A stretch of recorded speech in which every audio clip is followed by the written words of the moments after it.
Ryan Newman. Welcome to Starbucks. My name is Serene. They are here to offer you all jobs so that we can change our future. The trick is we want to pour this milk into the cup.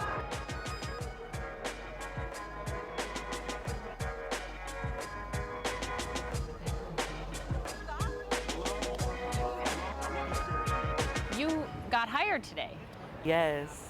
Welcome to the team of Taco Bell. Thank you. You're welcome. I actually got hired today at Taco Bell for an on-the-spot interview. Today is really big for me because I've been looking for a job since moved back in May.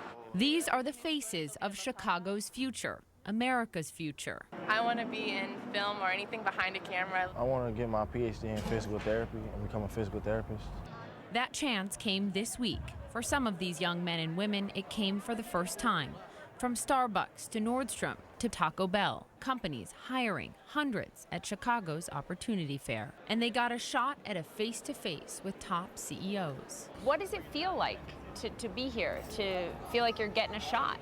It's great. I actually walked in and I talked to Nordstrom's Rack, and one of the guys, he liked me, so that was a good experience for me, and that gave me confidence. You want to feel like a person, and when you're unemployed, especially when you're young and unemployed, you don't always feel like a person because everyone looks down on you for some reason or another.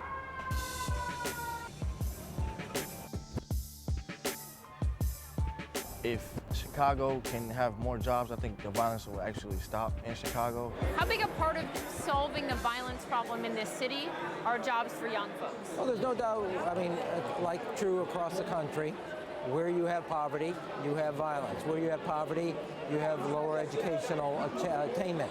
So look, my whole thing is these kids, they have so much higher expectations for themselves than sometimes we as a city have for them. And that part of this is making sure that they have something to contribute, and we see them. Well, I think we should define them by their future, which is these are opportunity youth. They have something to offer, and they've just been shut out. And if we don't, what happens? You lose a generation that have something to contribute. More than a quarter of 16 to 24-year-olds in Chicago are unemployed. It's unacceptable, and they're losing out because they have something to offer, and we're losing out of their potential. Grammy and Academy Award winner Common and Starbucks CEO Howard Schultz are driving forces in this effort. This is all about the future of this country, really. Yes. This is not just about putting young people to work. This is about the future and the trajectory of this nation, right? Yes, a job and an opportunity gives a person hope. It gives them something concrete to be able to make a living. It helps them to succeed in like being able to provide for their families.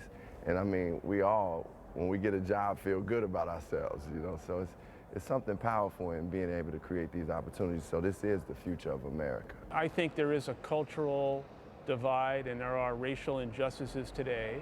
We should see opportunities for people, irregardless of their station in life or their color of their skin. And I think the fact that there are 5.6 million kids in this country who do not have an opportunity, it is a tragic situation. And to me, it's un-American. The American dream, it hasn't been extended to a lot of the young people here. And a lot of it has been color barriers. In some shape, form, or fashion, America, throughout some of the history, has looked at black and brown people as not worthy of receiving equal treatment and equal opportunities. A lot of people don't know you're born in Brooklyn, not a lot of money at all, born poor in Brooklyn. I've said for many years that growing up in the projects imprinted me with both the motivation and the desire to exceed the expectations that perhaps my parents had in their own life. But at the same time, I've also said publicly that I had the scars and the vulnerability and the insecurity of being that poor kid. Really? That still lives with you? I still have that today. But I think here's the difference. When I grew up, the promise of America and the American dream wasn't just a slogan and words. It was aspirational, and you really felt as a young kid on the other side of the tracks that was available to you and you had hope.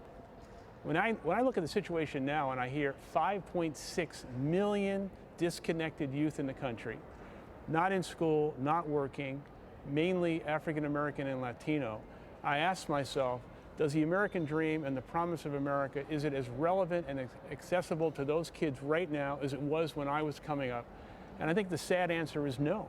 Have you heard enough about youth unemployment and lack of opportunity from the candidates running for the White House? We can't depend on politicians. Obviously, that's not on a lot of politicians' agenda. So we can't, we can't wait for them. We have to create that change ourselves right now, and hopefully they'll follow suit. What about you, Howard? Have you heard enough from the candidates in either party on this issue? I don't think we've heard anything about this issue.